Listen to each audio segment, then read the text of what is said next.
La Société de généalogie du Saguenay permet à la population d'en apprendre davantage sur leurs ancêtres. Le président de la Société, Paul-Henri Croft, est avec moi pour nous en apprendre plus sur cet organisme. Bonjour, Monsieur Croft. Bonjour. Quelle est la mission de cette société?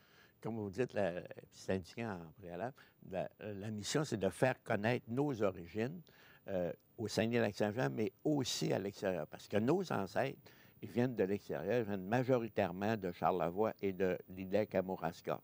Fait que c'est de remonter à ces sources-là, puis de faire connaître d'où ces gens-là sont venus, vers quelle époque ils occupaient tel métier, telle profession, est-ce qu'il y avait des enfants, ou est-ce qu'il n'y avait pas d'enfants, ou est-ce qu'ils venaient en règle générale, ils venaient parce qu'ils espéraient améliorer leurs conditions de vie.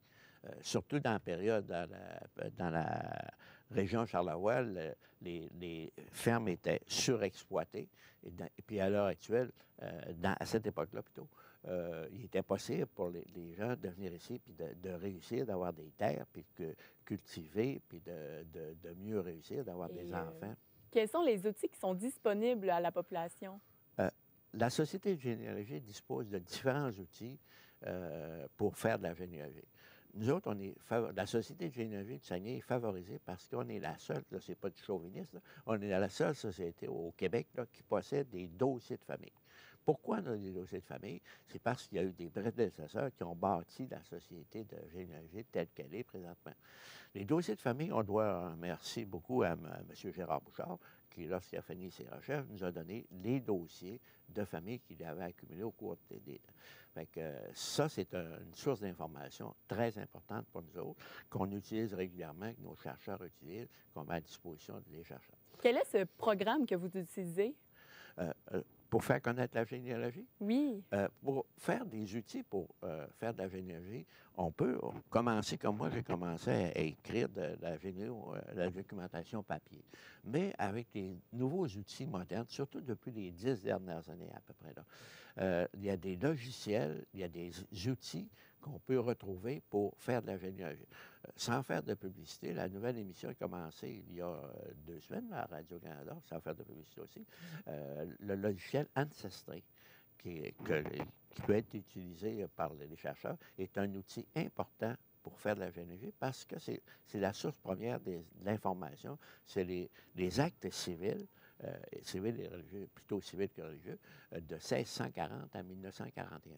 Ça, c'est le document original quand quelqu'un, par exemple, naît ou qui décède ou qui se marie.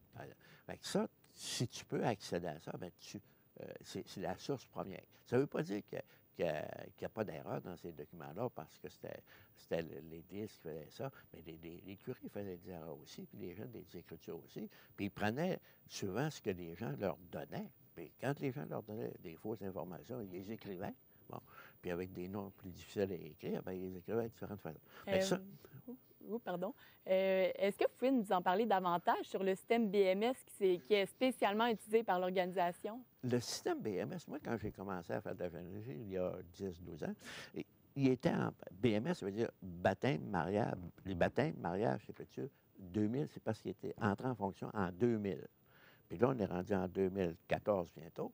Au départ, il y avait 1 million de fiches de baptême, mariage, sépulture. Là. Et à l'heure actuelle, la nouvelle version, il va y avoir 16 ou 17 millions de fiches de famille. Ça, le BMS, c'est 23 ou 25 sociétés du Québec qui ont décidé de mettre en commun les sources d'informations qu'il y avait. Bien, quand on fait de la généalogie, à l'heure actuelle, on peut accéder à BMS chez nous. C'est gratuit parce que, en devenant membre, les gens qui sont membres chez nous peuvent accéder gratuitement à BMS. Par contre, les gens qui sont à domicile, ils peuvent aussi, mais c'est un logiciel payant. Est-ce que les enfants peuvent aussi y accéder à ce logiciel-là? S'ils viennent à la société, ils peuvent le consulter. Nous autres, on rencontre beaucoup d'étudiants, justement encore cette semaine, un groupe d'étudiants de Kenogami. Puis ils trouvent, c'est sûr qu'ils vont aller vers le logiciel BMS. Mais on a des répertoires de mariage, on a oublié, répertoire de mariage du Saguenay-Lac-Saint-Jean, c'est 8 volumes. de 1841 à 2000, des répertoires de mariage. Ensuite, on a des répertoires de l'ensemble de mariage, de l'ensemble de la province de Québec, même de la Nouvelle-Angleterre, parce qu'il y a beaucoup de francophones qui sont allés vivre dans la Nouvelle-Angleterre à la fin du 19 et au début du 20e siècle. Fait que ça, c'est un outil. Ancestry est un outil, BMS est un outil.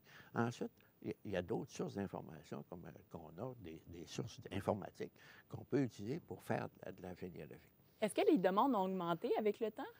Avec le temps, on peut dire que notre clientèle se maintient pas mal à ça. Mais c'est sûr qu'à chaque année, on va chercher une clientèle étudiante. Puis ça, la clientèle étudiante, puis surtout à l'occasion, on a des beaux souvenirs chaque année. La clientèle, ils font ça pour eux, mais ils font ça pour leurs parents et leurs grands-parents. Fait que ça nous amène la clientèle de leurs parents, de leurs grands-parents, qui ne nous connaissent pas. Puis c'est agréable pour... Finalement, M. Croft, si les gens sont intéressés à en faire rapidement, comment ils peuvent procéder? Ah bien, ils peuvent venir nous voir. On va leur donner les outils nécessaires pour qu'ils puissent être... Il faut avoir des outils, puis il faut avoir les renseignements nécessaires pour procéder à... regardez, la semaine dernière, il est venu un monsieur qui n'avait jamais fait. Bon, c'est sûr qu'il est tombé d'une famille qui est épidémique. Merci beaucoup, M. Croft. Donc, M. Croft se trouve à Chicoutimi. Donc, c'était le président de la Société de généalogie du Saguenay, M. Paul-Henri Croft. Merci beaucoup d'avoir assisté à l'émission. À la prochaine.